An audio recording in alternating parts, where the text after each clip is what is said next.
السلام عليكم ورحمة الله وبركاته. هنعمل القطعة التانية. عملت هنا عدد من السلاسل حسب مقاس الوسط وزودت حوالي غرزتين 3. أنا عملت هنا 180 سلسلة. هاجي في آخر سلسلة عندي وهعمل منزلقة،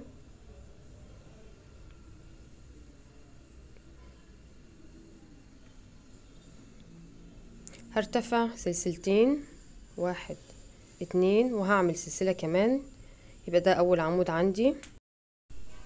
هسيب السلسلة اللي عليها الدور وهدخل في السلسلة التانية. هشتغل الصف ده عمود سلسلة عمود سلسلة لحد آخر الصف، وتحت كل سلسلة هسيب الغرزة اللي تحتها. هعمل سلسلة وهسيب السلسلة اللي عليها الدور وهدخل في السلسلة التانية واعمل عمود بلفة،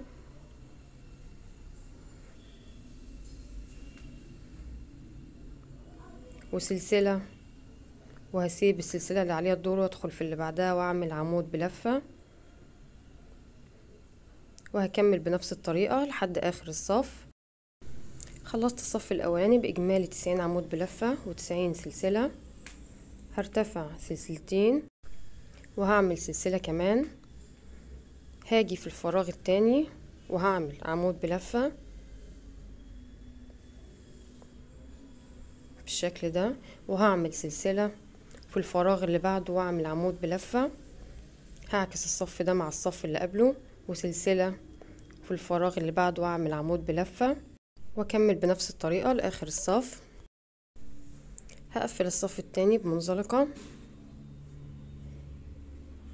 وهرتفع سلسلتين ويبقى ده اول عمود عندي. هعمل كمان 4 أعمدة بدون فواصل، 2، واجي في العمود اللي بعده وهعمل 3، وفي الفراغ وهعمل 4، وفي العمود اللي بعده وهعمل، يبقى كده 5 أعمدة.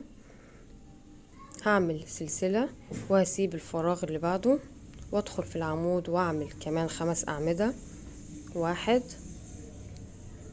2 3 4 5 بالشكل ده، 5 أعمدة وسلسلة و5 أعمدة وسلسلة. هسيب أول فراغ وهدخل في العمود واعمل 5 أعمدة واكمل بنفس الطريقة لآخر الصف. بالنسبة للصف الرابع هقسم الجيبة عندي لنصين، واللي هعمله في النص الأول هو اللي هعمله في النص التاني. هشتغل في أول 4 فراغات عندي اللي هي بين كل 5 أعمدة، هعمل في كل فراغ 3 عمود بلفة وسلسلتين و3 عمود بلفة، كده 4 مرات في 4 فراغات. وبعدها على طول هشتغل عمود وسلسلة 6 مرات، وطبعا تحت كل سلسلة هسيب غرزة. وبعدين هيبقى عندي في النص عدد من الأعمدة المتواصلة مفيش بينها فراغات. وطبعا عدد الأعمدة ده بيتوقف على عدد السلاسل اللي أنا بادئة بيها الشغل اللي هي على حسب المقاس. هحددها ازاي؟ أنا عندي بعد ما قسمت الجيبة نصين هاجي من عند الفاصل بين النصين وهعد 12 غرزة اللي هي عبارة عن ايه؟ اللي هي عبارة عن عمود وسلسلة 6 مرات.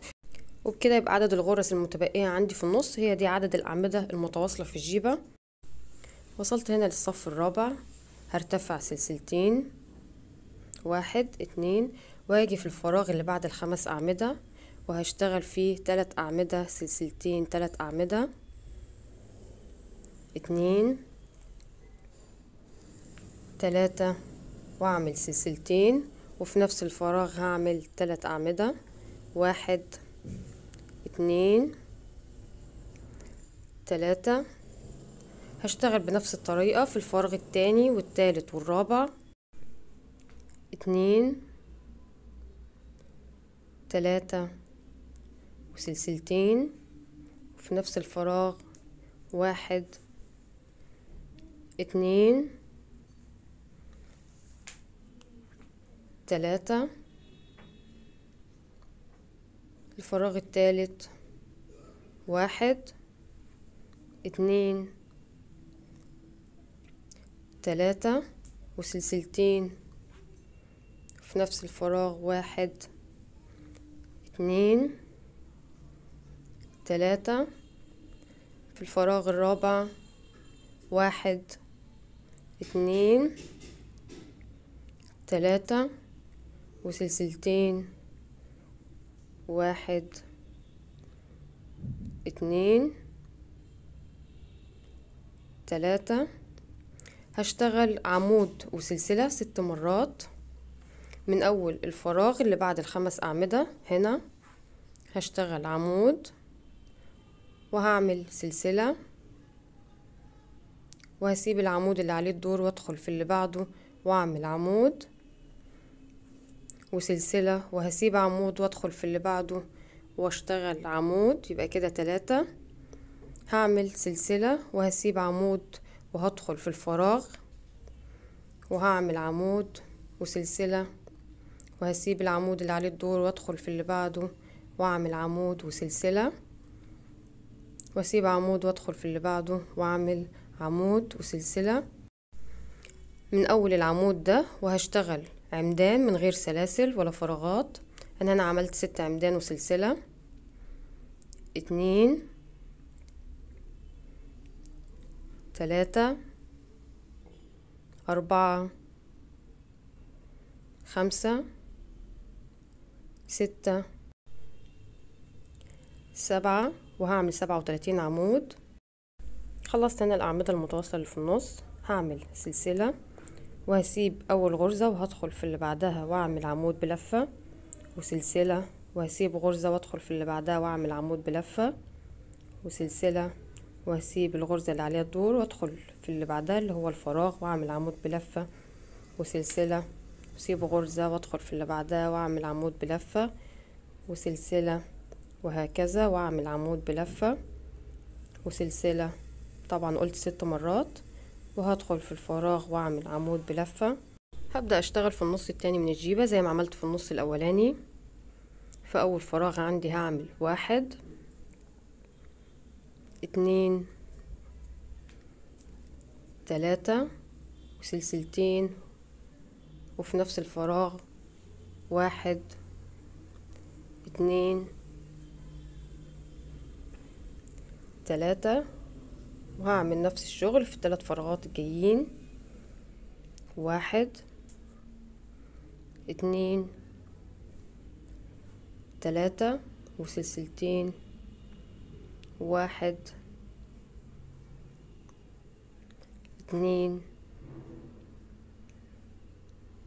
3. لسه عندي فراغين هعمل فيهم نفس الشغل. كده خلصت ال4 فراغات. هبدأ اشتغل عمود وسلسلة 6 مرات من اول الفراغ اللي بعد ال5 أعمدة.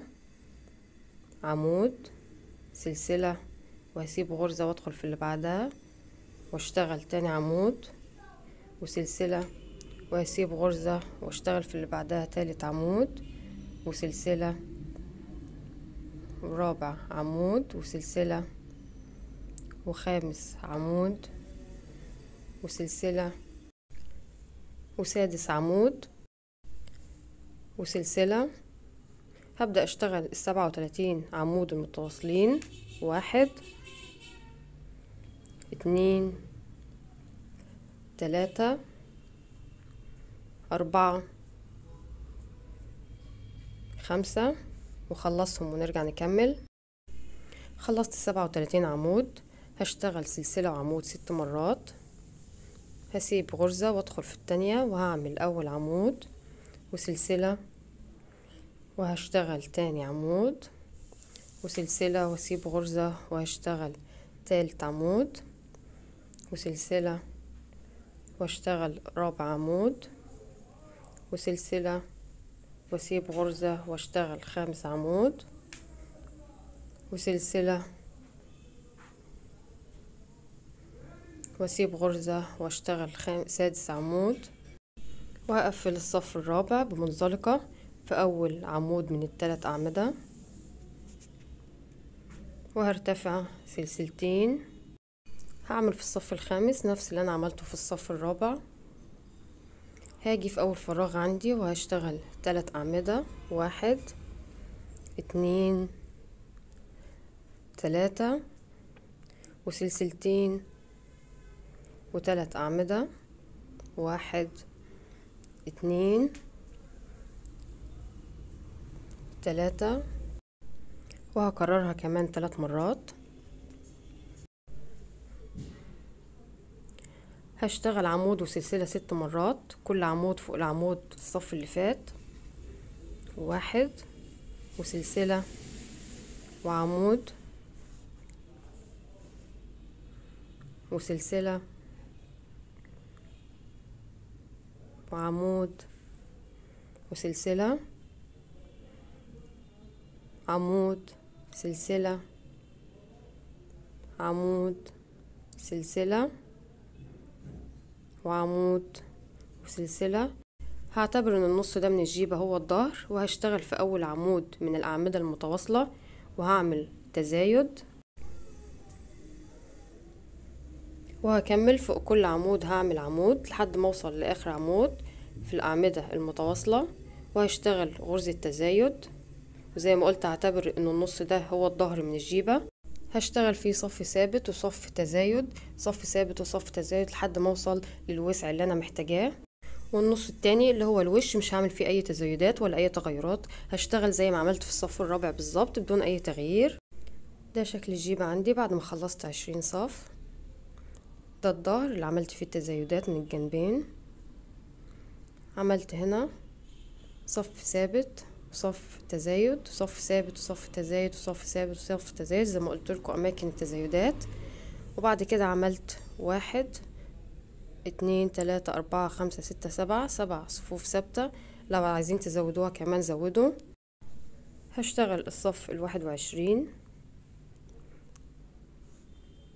هرتفع سلسلتين وهشتغل في كل فراغ من الفراغات ديت 3 أعمدة وسلسلتين و3 أعمدة، 1 2 3 وسلسلتين، وفي نفس الفراغ 1 2 3. هشتغل في 3 فراغات ونرجع نكمل. هنبدأ نشتغل الصف كله عمود وسلسلة، مش هنشتغل أعمدة متواصلة. عمود سلسلة واسيب غرزة وادخل في اللي بعدها واعمل عمود وسلسلة واسيب غرزة وادخل في اللي بعدها واشتغل عمود.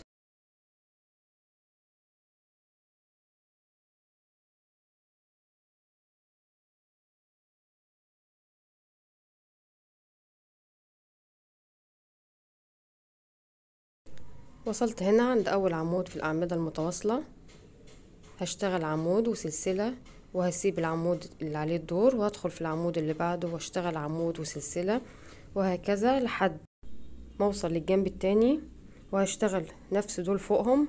مفيش اي تغيير في الجناب، التغيير بيبقى في الوش والظهر بس. عملت هنا 4 صفوف بنفس الطريقة. ده الظهر اللي فيه التزايدات، وده الوش اللي مفيش فيه اي تزايد. وطبعا تقدروا تزودوا في الصفوف الثابتة دي لحد ما توصلوا للطول المناسب ليكم. بعد نهاية اخر صف معايا هقطع الخيط، لان هوقف شغل في الجناب، هسيب الجناب زي ما هي وهشتغل من قدام ومن ورا. هسحب الخيط من العمود الثالث والاخير ده،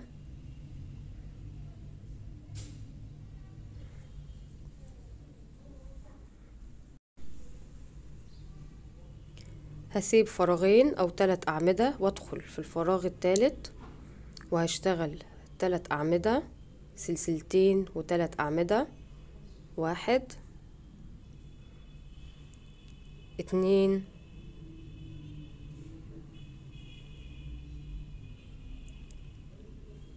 3 واعمل سلسلتين، وفي نفس الفراغ هعمل 3 اعمدة، 1 2 3.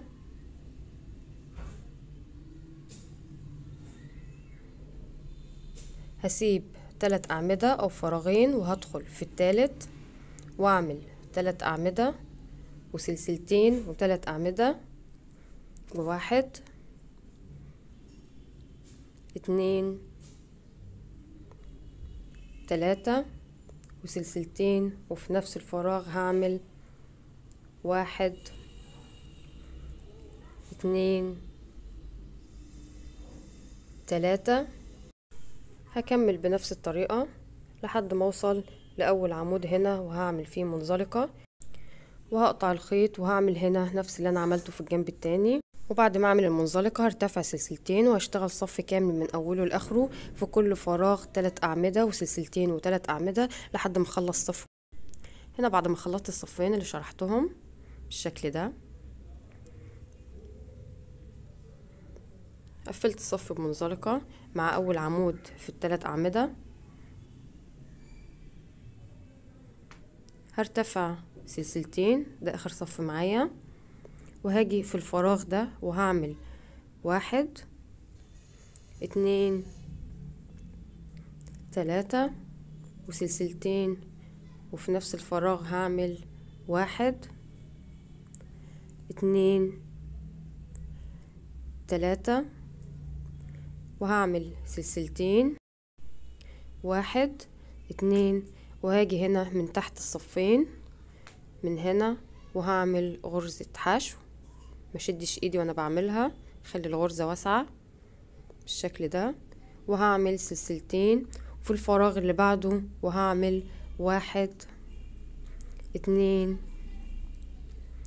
3 وسلسلتين، وفي نفس الفراغ 1 2 3 وسلسلتين، ومن تحت اخر صفين وهعمل غرزة حشو، وهكمل بنفس الطريقة لحد اخر الصف. وده الشكل النهائي للجيبة بتاعتي زي ما عملت في القطعة اللي فوق في البرا. هعمل هنا في السكيرت في الجيبة هنشتغل الصف ده عبارة عن غرزتين حشو وسلسلتين وغرزتين حشو وسلسلتين وغرزتين حشو، وهكذا من اول الصف لاخره من غير ما اسيب غرز. سلسلتين وعلى طول هعمل غرزتين حشو، ده اخر الصف،